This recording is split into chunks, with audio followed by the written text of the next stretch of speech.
Hi friends, ఇవాళ బెండకాయ fry ఎలా చేయాలో చూస్తామా. ఎంతో సింపుల్గా టేస్టీగా చేసే బెండకాయ ఫ్రై. ముందుగా బెండకాయల్ని సన్నగా తరుక్కొని ఒక కడాయిలో ఇగురుపోయేంత వరకు వేయించుకుందాం. తర్వాత మనము వెల్లుల్లి కాస్త జీలకర్రని కచ్చాపచ్చిగా దంచుకొని పక్కన పెట్టుకుందాం. మరొక కడాయిలో కొద్దిగా నూనె, సాసులు, ఉద్దిపప్పు, శనగపప్పు వేసి వేయించుతాం. ఇప్పుడు కొద్దిగా కరివేపాకు, ఉల్లిపాయలు, పచ్చిమిర్చి, మరి దంచి పెట్టుకున్న వెల్లుల్లి, మళ్ళీ జీలకర్ర, టమాటో ఇవన్నీ ఫ్రై అయినాక కొద్దిగా పసుపు, బెండకాయల్ని వేసేసి ఫ్రై చేస్తాం.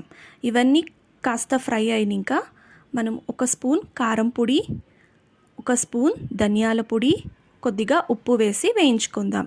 లాస్ట్లో కాస్త కొబ్బరి తురిమిని వేసి కలుపుకుంటే ఎంతో టేస్టీగా రుచిగా ఉండే బెండకాయ ఫ్రై రెడీ అండి. ట్రై చేస్తారా? Thank you.